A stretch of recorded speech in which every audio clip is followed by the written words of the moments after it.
तो ये कहानी शुरू होती है कैंग से, जो कि एक खूबसूरत जगह पर होता है जहाँ पर वो गुलाब के फूलों के खेतों पर उसका हाथ फेर कर जिंदगी का आनंद ले रहा था। दूर उसके फार्म हाउस के पास एक लड़की भी खड़ी होती है। ये कैंग की वो जिंदगी थी जो कि वो एक समय जिया करता था। फिर एकदम से कैंग का ये सुहाना सपना टूटता है और वो रियलिटी में वापस आता है। और ये सीधे and man and the wasp quantum mania के इवेंट्स के बाद शुरू होता है, जहाँ पर कैंग और स्कॉट लैंग की लड़ाई के बाद कैंग मल्टीवर्सल इंजन की कोर में घुसता चला गया था। उस मल्टीवर्सल कोर के अंदर उसकी बॉडी क्वांटम लेवल के साइज की हो गई थी, जहाँ पर स्केल और टाइम का सेंस चला जाता है। वो मल्टीपल रियलिटी से होते हुए मल्टीवर्स से बाहर निकल गया था और एक ऐसी जगह पहुंच चुका था जिसको हम कहते हैं द बियॉन्डर जोन।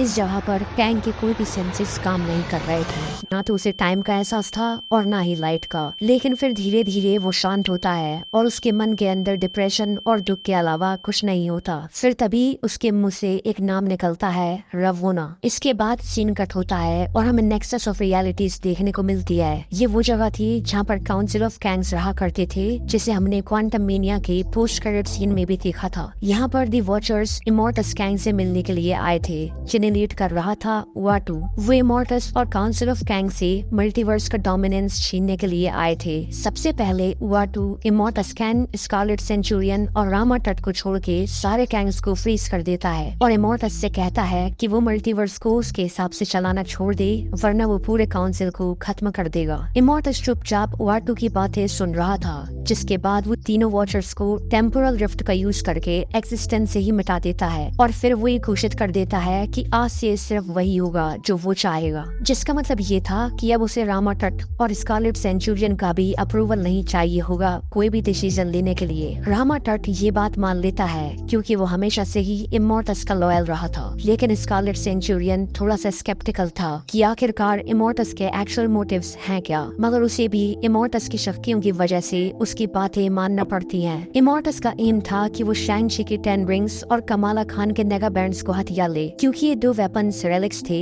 जो कि इतने पावरफुल थे कि अगर उन्हें कंबाइन कर दिया जाए तो वो रियलिटी को रीशेप कर सकते थे और पूरे मल्टीवर्स में से सारे हीरोज यानी कि एवेंजर्स और एक्समैन को साफ कर सकते थे, क्योंकि ये हीरोज ही थे जो कि कैंग की राह में रूड़ा बन सकते थे। इसलिए अब वो पूरी काउंसिल को आदेश देता है कि वो उनकी वॉरशिप्स और हथियार लेकर अर्थ 616 पर जाएंगे, जहाँ पर ये रेलिक्स मौजूद हैं। और फिर नेक्सस ऑफ रियलिटीज ब्रेक हो जाती है और धीरे धीरे टाइम और रियलिटी भी टूटने लगती है। ऐसा होते ही हमें लोकी की आवाज सुनाई देती है, जहाँ वो कहता है कि मल्टीवर्स बहुत बड़े खतरे में है। जिसके साथ ही यगड्रासिल ट्री की टाइमलाइंस फ्लिकर होने लगती हैं। टीवी में मोबियस और हंटर B-15 को उस खतरे के बारे में पता चल चुका था, इसलिए वो कैंग के वेरिएंट्स का डेटा एनालाइज करने लगते हैं, जिससे कि वो बैटल की तैयारी कर सके। लोकी की आवाज फिर से सुनाई देती है कि काउंसिल ऑफ कैंग्स मल्टीवर्स को तबाह करके धूल बना देंगे और वो इशारा करता है एंकर बींग्स की तरफ, जो कि शायद मल्टीवर्स को बचा सके। ये एंकर बींग थे वुल्वरीन, डेडपूल, टोबी मैगवायर का स्पाइडरमैन, निकोलस केज का घोस्ट राइडर और फैंटास्टिक फोर। फैंटास्टिक फोर और TVA की मुलाकात होती है, जहाँ पर वो मिलके एक स्पेसक्राफ्ट बनाते हैं जिसको वो नाम देते हैं द आर्क, जिसका यूज करके वो मल्टीवर्स में ट्रैवल करते और सारे एंकर बींग्स को उसमें इकट्ठा करके अर्थ 616 पर लाने वाले थे।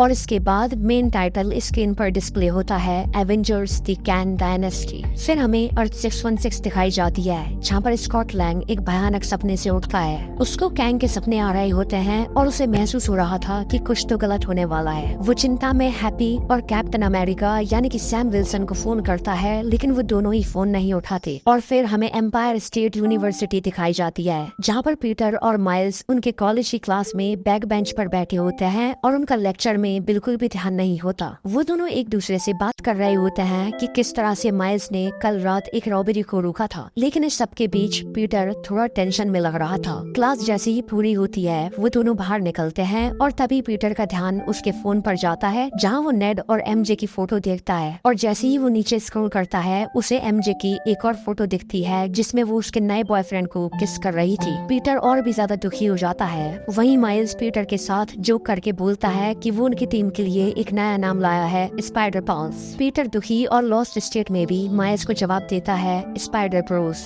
माइल्स को समझ में आता है कि पीटर के साथ कुछ तो गड़बड़ है और वो पीटर का मूड लिफ्ट करने के लिए और भी जोक्स मारता है। जिसके बाद वो दोनों जूस पिज्जा पहुंचते हैं, जहाँ पर वो पार्ट टाइम पिज्जा डिलीवरी किया करते थे। फिर सीन कट होता है कमाला खान पर, जहाँ पर उसको भी कुछ डिस्टर्बिंग विजन्स हर कभी आया करते थे। इसलिए वो एक दिन फैसला करती है कि वो ये बात कैरल यानी कि कैप्टन मार्वल को बताएगी। कैरल कमाला से कहती है कि इस चीज का इलाज एक ही जगह सबसे अच्छी तरह से हो सकता है, कमरताज। वो दोनों कमरताज पहुंचती है जहाँ पर सॉर्सरर सुप्रीम वोंग उनको वेलकम करता है। कमाला उसी कंडीशन के बारे में वोंग को बताती है और कहती है कि शायद उसके विजन्स उसके इस कड़े की वजह से आ रहे हैं। वोंग उस कड़े को देखते ही समझ जाता है कि ये कोई नॉर्मल हथियार नहीं है और वो कमाला को एडवाइस देता है कि वो इसे पहनना बंद कर दे, क्योंकि शायद इसके इस्तेमाल से मल्टीवर्स और भी ज्यादा कमजोर हो सकता है। फिर हमें ब्रूस बैनर और शैंग-ची दिखाई जाते हैं जो कि वेस्ट कोस्ट पर 10 रिंग्स पर टेस्ट कर रहे थे, जिससे वो उनके बारे में और भी ज्यादा जान सके।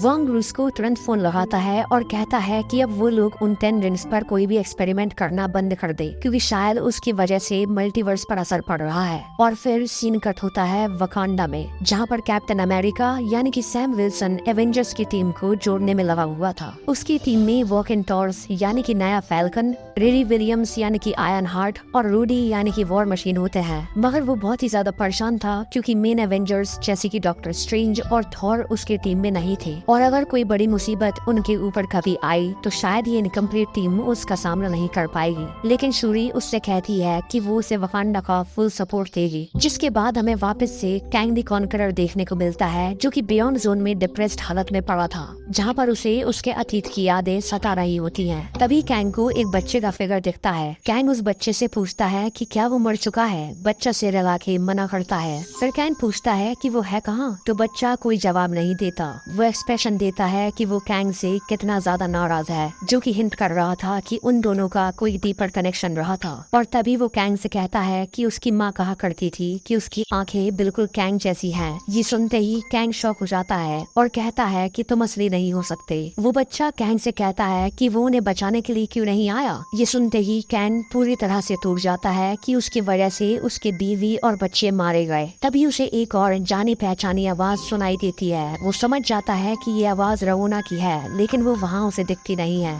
फिर तभी एक जोर का प्रोबेबिलिटी स्टॉर्म आता है, जिससे कैंग के क्लोन्स बनने लगते हैं, सेम जैसे एंटमैन के बने थे क्वांटमेनिया में। वो सारे क्लोन्स कैंग को ताने सुनाने लगते हैं कि कैसे उसने उसकी बीवी और बच्चे को बचाया नहीं, जिससे वो और भी ज्यादा क्रिटिकल डिप्रेशन की स्टेट में पहुंच जाता है। इसके बाद सीन कट होता है और हम वापस अर्थ 616 पर पहुंचते हैं। माइल्स और पीटर का बॉस यानी कि जोस पिज्जा वाला उन्हें चेतावनी देता है कि अगर वो दोनों अब की बार पिज्जा डिलीवर करने में लेट हुए तो उनकी नौकरी तो गई। और ऐसे ही जब वो पिज्जा डिलीवरी करने जा रहे थे तब वो एक क्राइम होता हुआ देखते हैं। वो दोनों क्राइम को होने से तो बचा लेते हैं, लेकिन इस चक्कर में उन्हें उनकी नौकरी से हाथ धोना पड़ता है। वहीं दूसरी तरफ कमरताज में अब डॉक्टर स्ट्रेंज और क्लिया डार्क डायमेंशन से वापस आ चुके थे और वो जल्दी से वोंग को ढूंढकर काउंसिल ऑफ कैंग्स के बारे में बताते हैं। स्ट्रेंज वोंग को बताता है कि ये लोग सिर्फ हमारे यूनिवर्स के लिए नहीं बल्कि पूरे मल्टीवर्स के लिए एक बहुत बड़ा खतरा होने वाले हैं। वोंग एक्शन लेने के लिए तैयार हो जाता है, लेकिन वो स्ट्रेंज को बताता है कि एवेंजर्स की टीम इनकम्प्लीट है और सारे हीरोज यूनिवर्स में स्कैटर्ड हैं। और वो स्ट्रेंज से ये भी कहता है कि शायद शैंग-ची के 10 रिंग्स का कनेक्शन काउंसिल ऑफ कैंग से हो सकता है। डॉक्टर स्ट्रेंज और वोंग की कन्वर्सेशन चली रही होती है कि तभी बाहर एटमॉस्फेयर चेंज होने लगता है। आसमान में घने काले बादल छा जाते हैं। क्लिंट बार्टन यानी कि हॉकाई उसके होम टाउन इयोवा में वापस आ चुका था और वो लोकल स्टोर में से उसके घर का सामान लेने के लिए जा ही रहा था कि तभी वो भी एटमॉस्फेयर में छाई बेचैनी को महसूस करता है। उसकी नजर भी आसमान की ओर जाती है जहाँ कड़कती बिजली और घने बादलों के बीच से कोई चीज आने वाली थी। सारे सिविलियंस परेशान थे और सारे सुपर हीरोज आसमान में नजर गड़ाए हुए थे जहाँ से एंट्री होने वाली थी काउंसिल ऑफ कैंग्स की। उनकी एडवांस वॉरशिप्स और वेपन्स पूरी अर्थ पर लोगों को डरा देते हैं। इमॉर्टस कैंग उसके टेलीपैथिक पावर्स का यूज करके सारे चैनल्स और सोशल मीडिया पर एक मैसेज टेलीकास्ट करता है, जिसमें वो बोलता है कि एवेंजर्स ने नेगा बैंड्स और 10 रिंग्स चुराए हैं, जो कि एक बहुत बड़ी गलती है और उनके बदले में वो एवेंजर्स का विनाश कर देगा। Hank, Janet, Casey, Scott, Peter, Miles, Daredevil, Moon Knight सारे सुपर हीरोज काउंसिल की धमकी सुन रहे होते हैं और फिर आसमान में बड़े बड़े पोर्टल्स खुलना शुरू हो जाते हैं हैं जिनमें से ऐसी ऐसी विशाल और खतरनाक वॉरशिप्स बाहर निकलती हैं जो कि अर्थ का हिस्सा ढकने के काबिल थी। ये शिप्स अर्थ की मेजर सिटीज के ऊपर पोजीशंस ले लेती हैं, जिसके बाद खौफनाक तबाही शुरू हो जाती है। इन शिप्स में से लेजर बीम्स निकलती हैं जो कि सारी बड़ी बिल्डिंग्स को तहस नहस कर देती हैं। सिविलियंस अपनी जान बचाने के लिए इधर उधर भागने लगते हैं। जब ये सब हो रहा था, पीटर क्विल यानी कि स्टार लॉर्ड उसके ग्रैंडफादर के साथ चर्च में होता है, जहाँ वो इमॉर्टस गैंग का मैसेज उसके फोन में देखता है और फिर उसकी नजर दूर हुए एक बहुत बड़े ब्लास्ट पड़ जाती है, जिससे उसका दिल दहल जाता है और उसे समझ आ गया था कि ये खतरा थैनोस से भी बड़ा होने वाला था। इस तबाही के बीच पीटर पार्कर टूटी हुई बिल्डिंग्स और गिरते हुए मलबे के बीच से झूलता हुआ MIT की ओवर नेड और MJ को बचाने के लिए जाता है। माइल्स पीटर के पीछे जाता है उसे रोकने के लिए, क्योंकि तबाही का स्केल बढ़ता ही जा रहा था। लेकिन पीटर की आंखों में आंसुओं के साथ गुस्सा और डेडिकेशन दिख रहा था और वो माइल्स को इग्नोर करता हुए आगे बढ़ता रहता है। मगर तभी डिस्ट्रक्शन की सेकंड वेव आती है और इस बार और भी ज्यादा पावरफुल। उसकी वजह से माइल्स एक गिरती हुई बिल्डिंग के नीचे आने ही वाला था कि तभी पीटर उसको बचा लेता है। इसी बीच Captain America, Shuri, Iron heart और वॉर मशीन के साथ एक स्पेसक्राफ्ट में बैठकर तबाही का मुआयना कर रहे होते हैं। तभी उनका स्पेसक्राफ्ट इमॉर्टस की वॉरशिप के ग्रेविटेशनल पुल में आ जाता है, जिसकी वजह से स्पेसक्राफ्ट बहुत तेजी से दूसरे कॉन्टिनेंट की तरफ दिखा जाता है। इस फोर्स से वो वकांडा से टोक्यो पहुंच गए थे और शूरी बहुत मुश्किल से स्पेसक्राफ्ट को कंट्रोल कर रही थी। दूसरी तरफ वेस्ट कोस्ट में भयानक तबाही की वजह से केसी, जैनेट, हुप और हैंक मारे जाते हैं और जब स्कॉट लैंग ये नजारा देखता है तो वो टूट जाता है। सिर्फ कुछ ही मिनट में अर्थ की पॉपुलेशन आधी हो जाती है और उसके बाद बचे हुए एवेंजर्स, वर्ल्ड लीडर्स और शील्ड के मेंबर्स सब लोग वकांडा पहुंचते हैं, क्योंकि सिर्फ वही एक जगह थी जो कि तबाही से बच पाई थी। सैम विल्सन एक इमरजेंसी कॉल पूरे यूनिवर्स में भेजता है कि जितने भी हीरोज बचे हुए हैं वो सब वकांडा आ जाएं। एक एक करके सारे एवेंजर्स वहाँ पर आने लगते हैं। Thor, love,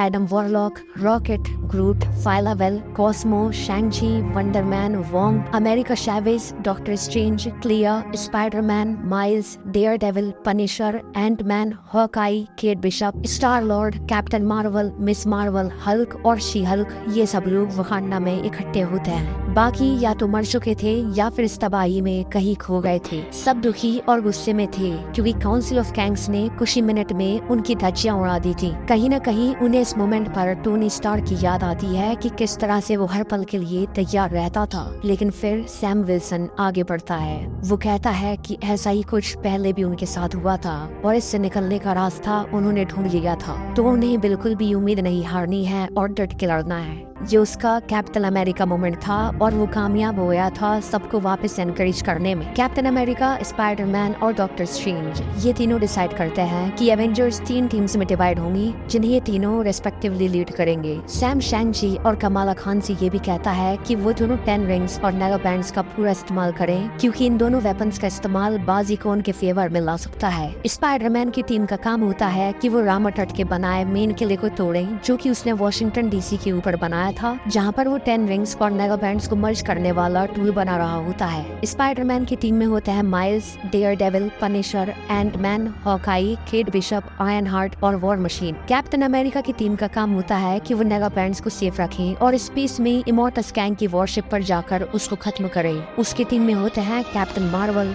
Hulk, Wonder Man, Shuri, Miss Marvel, Star Lord, She Hulk, Rocket Raccoon, Groot और फाल्कन। डॉक्टर स्ट्रेंज की टीम का काम होता है कि वो शैंग-ची की 10 रिंग्स को सेफ रखें और उसे स्कारलेट सेंचुरियन के हाथ लगने से बचाएं। टीम में होते हैं Clea, Wong, America Chavez, Thor, Love, Shang Chi, Adam Warlock, Phylavell और कॉस्मो। ये तीनों टीम तो अपना काम करने निकल जाती है, जिसके बाद अर्थ के लीडर्स जैसे कि जनरल रॉस अर्थ का एक सीक्रेट डिफेंस एक्टिवेट कर देते हैं, जिसके बारे में किसी को नहीं पता था। ये होते हैं सेंटिनल्स, जिन्हें मरे हुए सेलेस्टियल के एडमेंटियम से बनाया गया था। ये सेंटिनल्स जनरल रॉस ने एवेंजर्स के अगेंस्ट काम करने के लिए बनाए थे कि अगर कभी एवेंजर्स अर्थ के लिए खतरा साबित हुए तो वो उन्हें उन पर अनलीश कर देगा। लेकिन अब इनकी जरूरत काउंसिल ऑफ कैंग्स के अगेंस्ट पड़ती है। कैप्टन अमेरिका की टीम इमॉर्टस की वॉरशिप पर पहुंचती है और तब उन्हें नेगा बैंड्स की असली पावर के बारे में पता चलता है, जो कि शैंग-ची की 10 रिंग से भी ज्यादा होती हैं। दूसरी तरफ स्पाइडरमैन की टीम और रामाटट की कैंग आर्मी के बीच बैटल बहुत ज्यादा इंटेंस हो रही थी। डेयरडेविल और पनिशर उनकी सारी स्किल्स का यूज कर रहे थे कैंग्स को रोकने के लिए, लेकिन डेयरडेविल को बहुत सारे कैंग्स चारों ओर से घेर लेते हैं। वो उसके अंदर बची हुई आखिरी सांस का इस्तेमाल करता है और जितने कैंग्स को मार सकता था मारता है और आखिर आखिर में उसका बदन बहुत गहरी तरह से चोटिल हो जाता है और हार कर गिर जाता है। इसी बीच रामाटट पीटर पार्कर को उसके स्पेक्टर वेपन से जोर से झटका देता है, जिससे अब वो उसके पांव पर भी खड़ा नहीं हो पा रहा था। पीटर की ये हालत देख माइल्स को बहुत ज्यादा गुस्सा आता है। वो रामाटट पर खुद अकेला वार करने के लिए निकल जाता है। पीटर उसको रोकने की पूरी कोशिश करता है, मगर उसमें इतनी जान नहीं थी कि वो हिल भी सके। वो जोर से चिल्लाता है, माइल्स नहीं, लेकिन बहुत देर हो चुकी थी। रामाटट को माइल्स का ये हौसला काफी पसंद आता है, मगर वो उसके स्पेक्टर वेपन से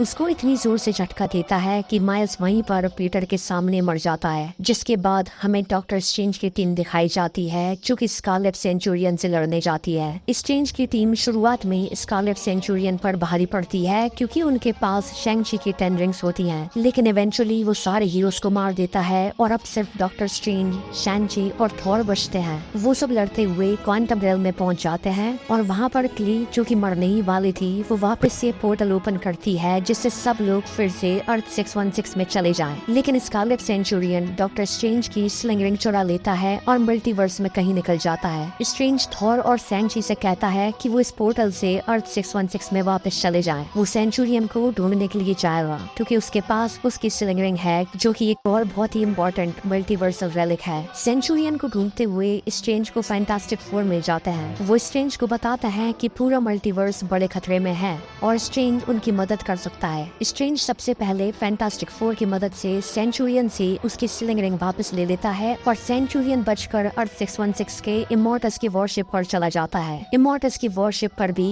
कैप्टन अमेरिका की टीम के ज्यादातर मेंबर्स मर जाते हैं, इंक्लूडिंग श्यूरी, स्टार लॉर्ड और कैप्टन मार्वल भी। जिसके बाद इमोर्टस मिस मार्वल से उसके नेरो बैंड छीन लेता है और उन्हें पहन लेता है। इमोर्टस के पास सेंचुरियन भी आ चुका था और इमोर्टस पावर की भूख में सेंचुरियन की पावर्स भी एब्सॉर्ब कर लेता है और उसको मार देता है। ये सब होते हुए रामाटट भी देख रहा था और इमोर्टस को इतना ज्यादा पावरफुल देख वो उसका और भी ज्यादा गुलाम बन जाता है और इमोर्टस कैंग को एक नई उपाधि दे देता है, ट्रू कैन प्राइम। अब इमोर्टस कैन बहुत ही ज्यादा पावरफुल हो चुका था और अब उसे सिर्फ 10 रिंग्स चाहिए थी एक ओमेगा लेवल बीइंग बनने के लिए। कैप्टन अमेरिका और बचे कुछ एवेंजर्स एक सीक्रेट अंडरग्राउंड बंकर में चले जाते हैं, जो कि कुछ साल पहले टोनी स्टार्क ने बनाया था ऐसे ही किसी डूम्सडे इवेंट के लिए। और फिर सीन कट होता है कैंग दी कॉन्करर पर बियॉन्ड जोन में, और ये वो पॉइंट था जहाँ पर हमें कैंग की पास्ट लाइफ दिखाई जाती है। हमें वो थॉट्स देखने को मिलते हैं जिन्हें कैंग हमेशा से बुलाना चाहता था। कैंग बचपन में रवोना के साथ हाथ में हाथ डालकर उसी रूसफील्ड में घूम रहा है। टीनेज में उन्हें बहुत गहरा प्यार होता है और फिर उन दोनों की शादी हो जाती है। लेकिन उसकी माइंड की इनस्टेबिलिटी के कारण वो हिस्ट्री देखने को मिलती है जहाँ उसने करोड़ों लोगों को और मल्टीपल रियलिटीज का तहस नहस कर दिया था।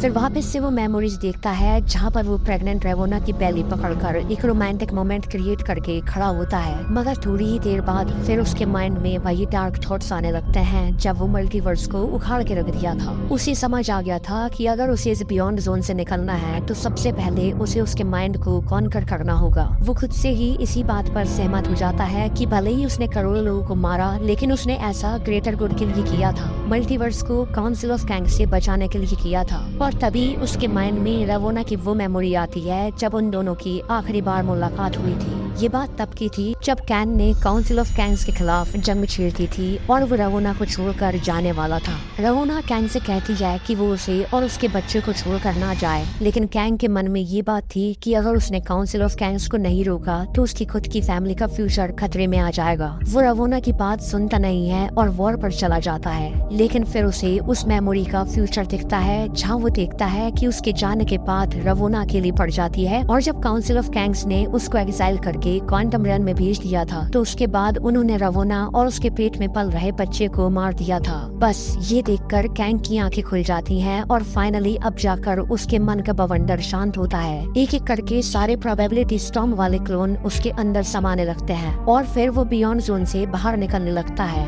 उसका सूट अपने आप रिपेयर हो जाता है और वो और भी ज्यादा पावरफुल हो जाता है जब बाहर निकलते हुए वो मल्टीवर्स का एसेंस एब्सॉर्ब कर लेता है और बन जाता है बियॉन्डर कैंग। बियॉन्डर कैंग द कॉन्करर अब काउंसिल ऑफ कैंग्स को ढूंढते हुए अर्थ 616 में आने वाला था। अर्थ 616 पर अंडरग्राउंड बंकर के अंदर कैप्टन अमेरिका और बाकी बचे एवेंजर्स प्लान कर रहे होते हैं कि अब वो क्या करे, और उनके पास कोई प्लान नहीं था। बस एक जज्बा था कि भले ही वो मर जाए लेकिन वो 10 रिंग्स को प्रोटेक्ट करते रहेंगे। सारे एवेंजर्स बाहर निकलते हैं। इमोर्टस, कैंग और रामा टट भी उनके सामने ही होते हैं। भले ही थोड़ा सा विश्वास कम था, लेकिन सैम विल्सन कैप्टन अमेरिका बोलता है एवेंजर्स असेंबल। वो इमोर्टस के ऊपर उसकी शील्ड फेंकता है, लेकिन रामा टट के एनर्जी ब्लास्ट की वजह से वो इंजर हो जाता है। हालांकि उसकी शील्ड डिफ्लेक्ट होकर इमोर्टस के सर पर लग जाती है, लेकिन इस सब के बावजूद वो एवेंजर्स को बचाने में नाकामयाब होता है। कैप्टन घायल पड़े एंटमैन के पास जाता है। एंटमैन कैप्टन से कहता है कि ये सारी उसकी गलती है। कैप्टन कहता है नहीं, तुम एक सच्चे एवेंजर की तरह लड़े। अब बारी थी इमोर्टस कैंग की, और वो शैंग-ची की ओर भागता है उससे 10 रिंग्स लेने के लिए। वो शैंग-ची को एक ही झटके में मार देता है और उसके हाथ से सारी 10 रिंग्स नीचे गिर जाती हैं। इमोर्टस उसका हाथ 10 रिंग्स की ओर बढ़ाता है। वो रिंग्स हवा में ऊपर उठती भी हैं, लेकिन इमोर्टस के हाथों में जाने की बजाय वो आसमान की ओर बादलों में चली जाती हैं। एंटमैन और कैप्टन अमेरिका आसमान की ओर देखते हैं और वहाँ से निकलता है कैंग द कॉन्करर, जिसके हाथों में वो 10 रिंग्स होती हैं। एंटमैन कहता है कि यही है वो कैंग, और रामा टट डरी हुई आवाज में कहता है कि कॉन्करर। अब एक बार और इमोर्टस कैंग और कैंग द कॉन्करर आमने सामने थे। दोनों में बहस होती है और कैंग कहता है कि उसकी बीवी रावोना को मारने के जुर्म में आज तो वो उसे खत्म कर ही देगा, और यहीं से द ग्रेट मल्टीवर्सल वॉर शुरू हो जाती है। इमोर्टस कैंग के पास मेगा बैंड्स होते हैं और कैंग द कॉन्करर के पास 10 रिंग्स, और इन दोनों की लड़ाई इतनी ज्यादा भयानक होती है कि पूरा मल्टीवर्स फ्रैक्चर हो जाता है। लोकी को बहुत ज्यादा दिक्कत आती है मल्टीवर्सल को एक साथ पकड़े रखने में। इसी बीच अर्थ 616 पर Fantastic Four, Doctor Strange, Tobey Maguire का स्पाइडरमैन, निकोलस केज का गोस्ट राइडर, वुल्वरीन और डेडपूल आ जाते हैं। वो बचे हुए एवेंजर्स को भी उनके बनाए हुए आर्क में बिठा लेते हैं, लेकिन कैप्टन अमेरिका मारा जाता है। रीड रिचर्ड्स कहता है कि अर्थ 616 भी अब इनकर्जन्स की वजह से डिस्ट्रॉय होने वाली है, और इसीलिए टीवी वाले आर्क के साथ बची हुए सुपर हीरोज को रियलिटीज के बीच में एक सेफ जगह पर पहुंचा देते हैं। अब मल्टीवर्स में कैंग द कॉन्करर और इमोर्टस कैंग की लड़ाई अभी भी चल रही होती है, और लड़ते हुए वो मल्टीवर्स के यग्द्रसिल ट्री के पास पहुंच जाते हैं, और 10 रिंग्स और मेगा बैंड्स की एनर्जी की वजह से सारी मल्टीवर्सल टाइमलाइंस ब्रेक हो जाती हैं। जिसके बाद कैंग द कॉन्करर उन्हीं टाइमलाइंस को पकड़ता है और इमोर्टस कैंग का गला घोट देता है, और ये फाइट फाइनली वो जीत जाता है। अब कैंग के पास 10 रिंग्स और मेगा बैंड्स दोनों आ चुके थे, और वो ओमेगा लेवल बीइंग बन गया था, और लोकी की पावर्स को भी वो एब्जॉर्ब कर लेता है। फिर वो 10 रिंग्स और मेगा बैंड्स को मर्ज करता है, जिससे अब वो रियलिटी को रीशेप कर सकता था। लेकिन मल्टीवर्स को रिस्टोर करने की बजाय वो बची हुई टाइमलाइंस को एक सिंगल टाइमलाइन में कन्वर्ट कर देता है, जिसको हम बैटल वर्ल्ड बुलाते हैं। और आखिर में वो आर्क को, जिसमें बचे हुए एवेंजर्स और फैंटास्टिक फोर होते हैं, उनको कैद कर लेता है। इसके बाद कैंग का वो विजन जो उसने कहानी की स्टार्टिंग में देखा था, वो सच होता हुआ दिखता है। नई टाइमलाइन बैटल वर्ल्ड में कैंग गुलाब के फूलों के खेतों पर उसका हाथ फेर रहा होता है, और दूर एक लड़की खड़ी होती है जो कि रवोना होती है, और कैंग उसकी प्रेग्नेंट बेली पकड़कर खड़ा होता है। रवोना उससे कहती है कि तुम फाइनली आ ही गए। जिसके बाद फिल्म के आखिरी सीन में वो दोनों एक किस शेयर करते हैं, और कैंग की जिंदगी का सर्कल पूरा होता है, और यहीं पर फिल्म खत्म होती है। लेकिन कहानी अभी भी बची है कि किस तरह से वापस मल्टीवर्स रिस्टोर होगा, और कैंग ने आर्क